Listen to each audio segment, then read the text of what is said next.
Olá, meus amigos, minhas amigas, tudo bem com você?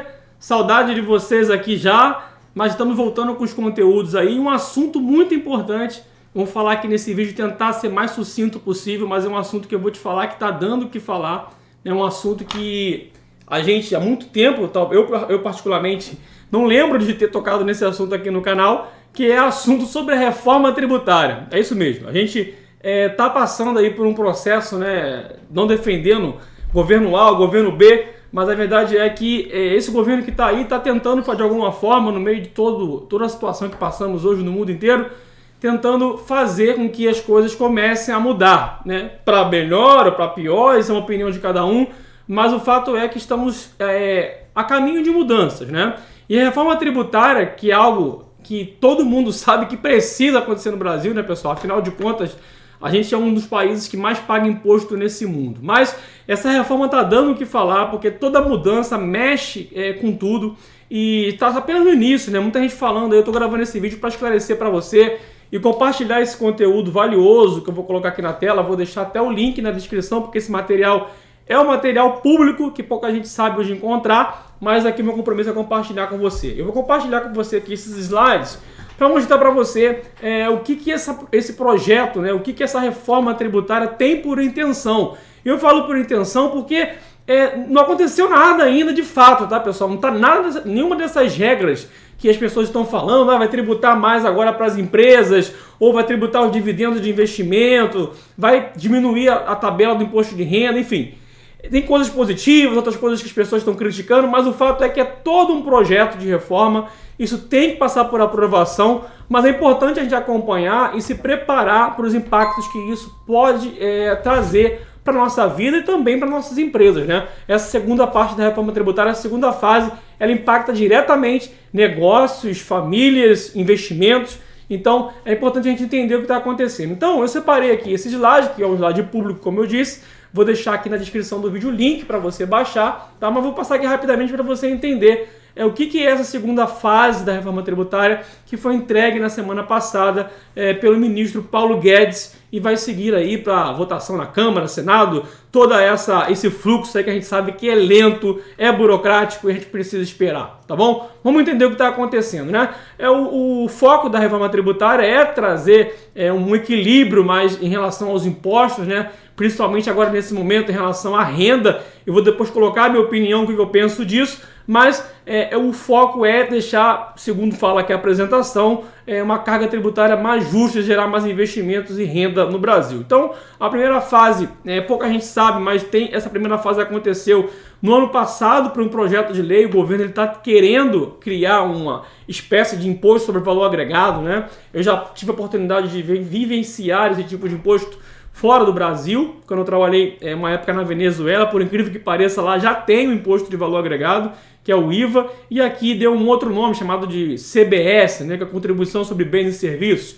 Esse projeto foi a primeira fase, projeto de lei que está tramitando aí para acontecer, né, unificação do PIS e COFINS. Se vocês quiserem, eu posso gravar um vídeo mais sobre isso, é muito técnico, o intuito aqui não é ser tão técnico, mas simplificar para você. Então, segunda fase do projeto, da reforma agora, os princípios, é justamente segundo o ministro, trazer aí uma simplificação de menos custos, né, e atingir diretamente o imposto de renda, né, o imposto sobre a renda.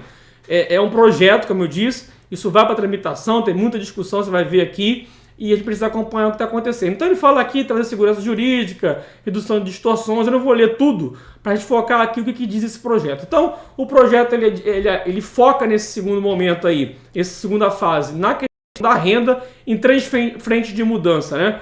A pessoa física, a pessoa jurídica e também a tributação com relação aos investimentos financeiros. Então vamos olhar o que esse projeto ele propõe para a gente, tá? Primeiro, para a pessoa física, né? Ele propõe uma atualização da tabela do imposto de renda da pessoa física, que, no meu ver, é algo bem positivo. A gente sabe que a tabela do imposto de renda da pessoa física está bem defasada, há muito tempo que não sofre nenhum tipo de correção. Traz também atualização de valores de imóveis para fim de apuração de ganho de capital, né, de imposto de renda sobre alienação de imóveis.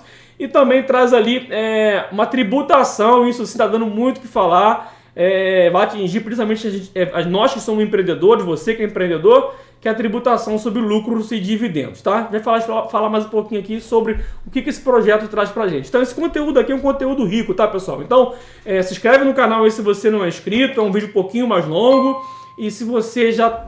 é importante para você esse conteúdo, já dá o like para esse conteúdo chegar a mais pessoas. Por isso que eu parei aqui para poder explicar para você. Então vamos lá.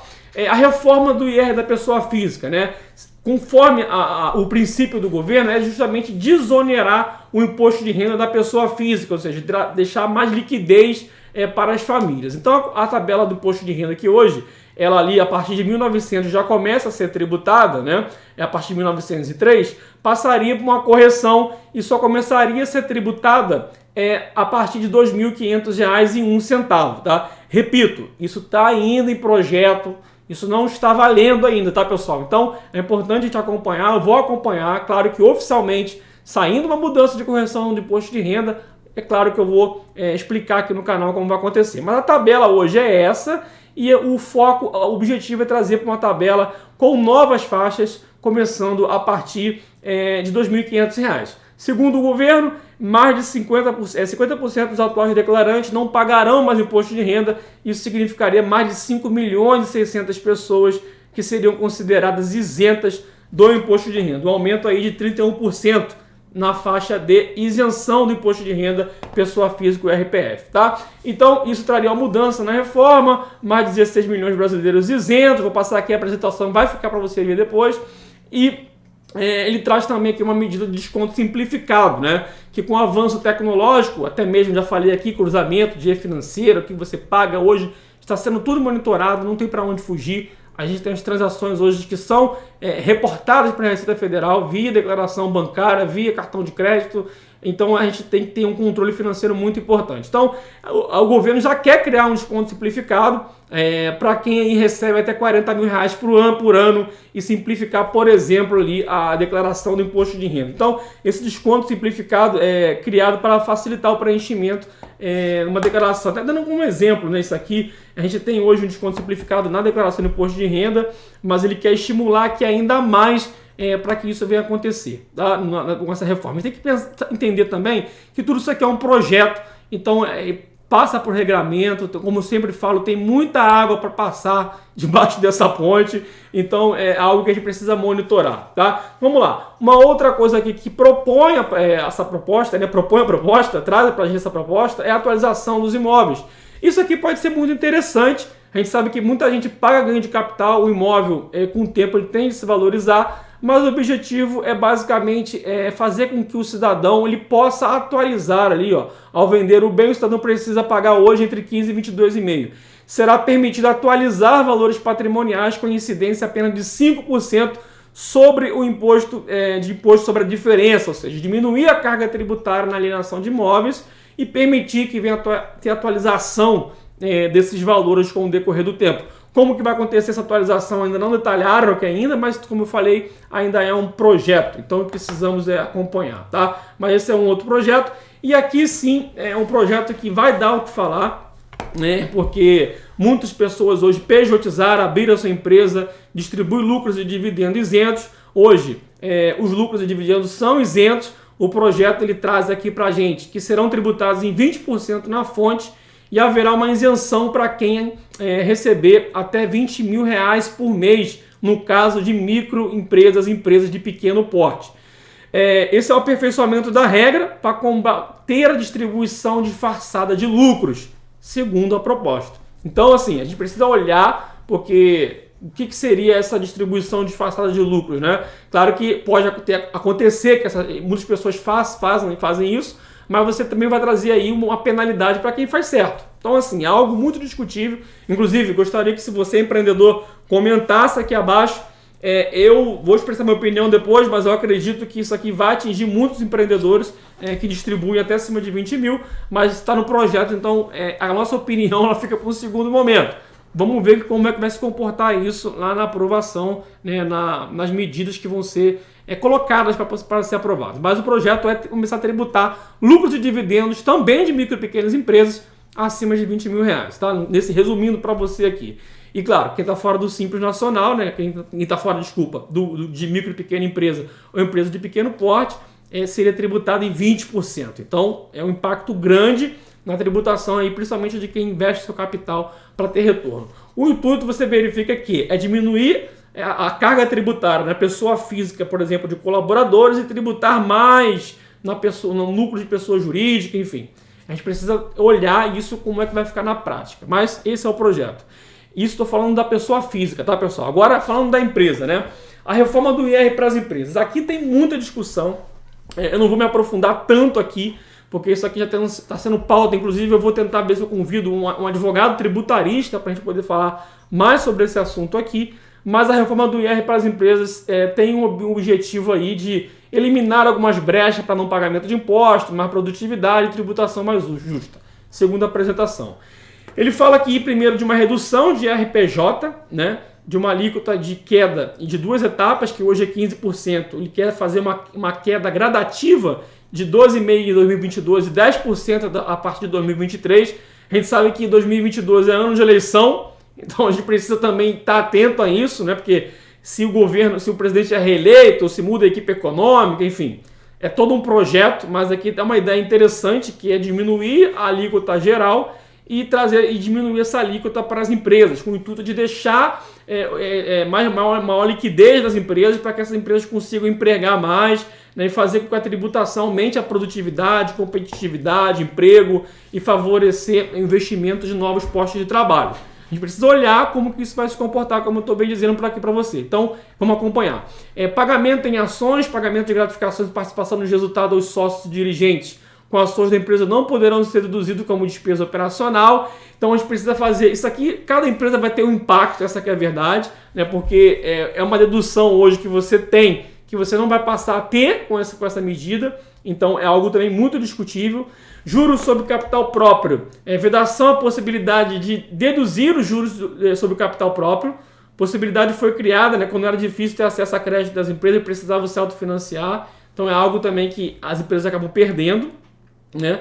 Reorganização de empresas, nova regra para a reorganização de empresas e tributação do ganho de capital, participação societárias. Não detalha aqui quais seriam essas novas regras, eu acho que está bem aberto aqui, a gente precisa olhar isso também, mas esse detalhe aqui, só para trazer para mim aqui rapidamente, é importante a gente entender que a proposta está bem genérica, né? Então isso vai ser enviado ainda para aprovação, isso vai passar pelo processo de aprovação, a gente precisa entender como que isso vai chegar na prática. Por isso que é muito importante a gente acompanhar, ter equilíbrio e não se precipitar, tá bom? Quero reforçar isso aqui porque tem muita gente falando aí já um montão de coisa que não tem nada a ver, né? Meu compromisso aqui é trazer informação para você clara e objetiva. Então vamos lá.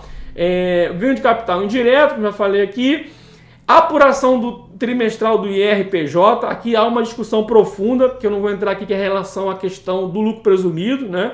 Que ele está incluindo aqui todas as empresas deverão apurar trimestralmente o RPJ e o CSLL.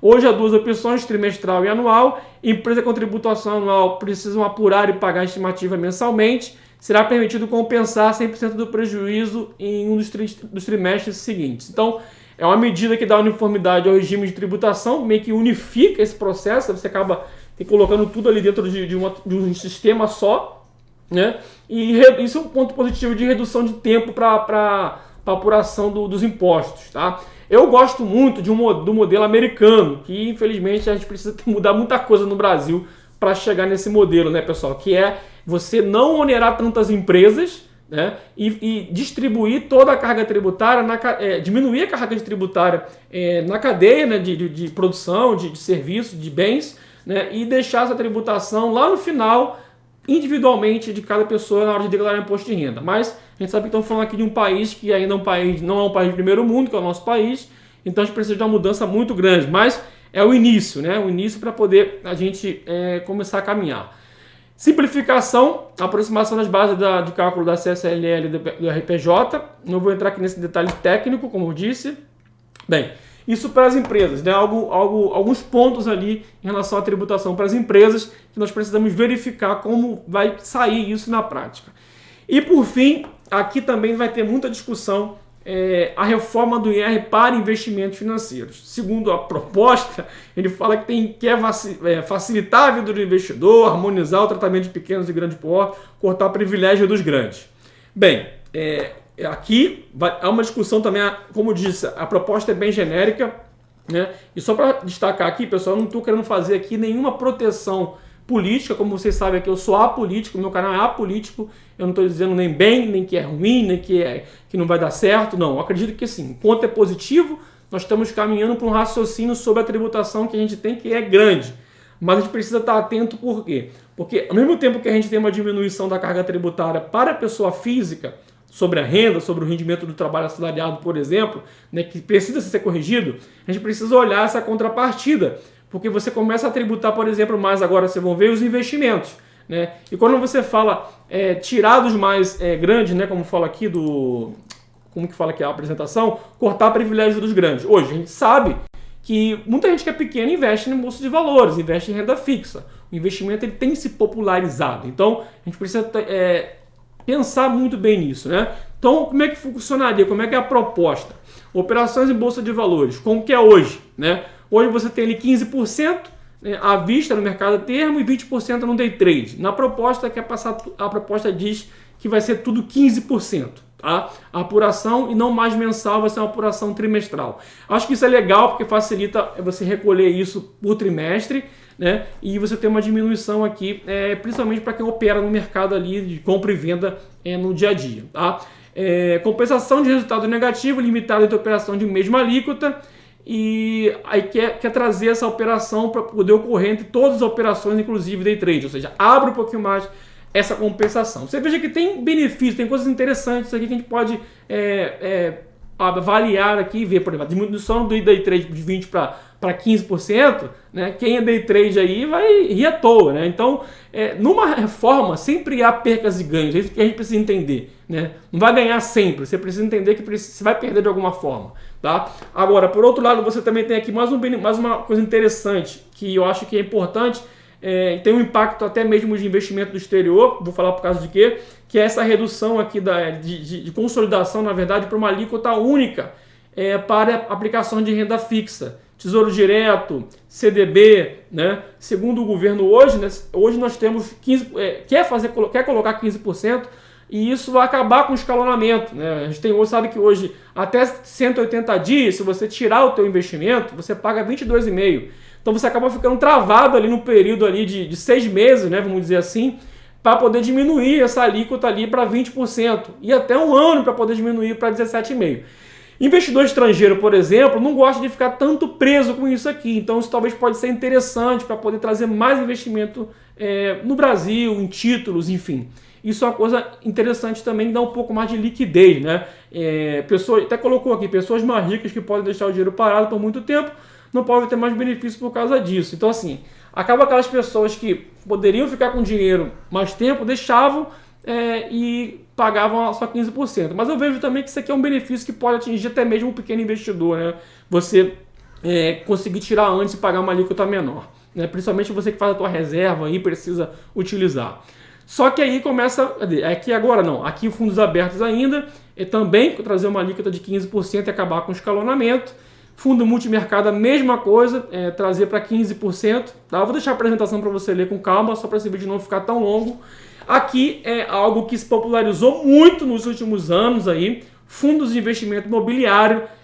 Eu também vou ser penalizado, pessoal, porque eu invisto em fundo imobiliário, mas aqui nessa proposta nós temos o fim da isenção dos rendimentos sobre os fundos imobiliários, tá? E uma tributação aí, ó, ele fala aqui tributação dos demais, ó, fim da isenção sobre rendimentos de fundo imobiliário, no caso pessoa física, a partir de 2022. E tributação dos demais cotistas cai de 20% para 15% na distribuição de rendimentos na amortização. Ou seja, o governo quer tributar dividendos. Ele deixou bem claro isso. Distribuição de lucro, tanto na empresa, como distribuição de lucro, distribuição de dividendos ali no fundo imobiliário.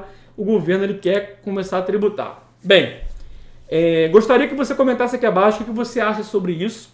A minha opinião é que é um avanço no sentido que estamos refletindo sobre o modelo de tributação, sobre a reforma, o próprio CBS, a gente unificar os impostos, eu acho que tem que ter um avanço muito maior, mas eu sou da opinião que a gente precisa desonerar a cadeia produtiva, né? Principalmente nas tributações que acabam sendo bitributados, né? Você tem ali imposto sobre serviço, sobre um serviço que já foi tributado, o imposto sobre mercadoria, enfim, essa majoração no meio da cadeia produtiva, é muito importante a gente pensar nisso, porque países de primeiro mundo, se você olhar para fora, né, tem uma grande tributação na renda, como está acontecendo aqui, tributar a distribuição de lucros, tributar os dividendos, mas por outro lado você tem uma desoneração no consumo.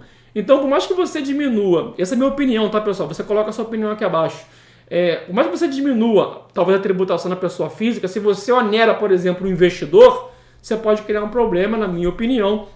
Um problema, eu não sou economista, mas eu tento entender aqui um pouco da vida do pequeno empreendedor, por exemplo, né, que gera a maior parte dos empregos nesse país.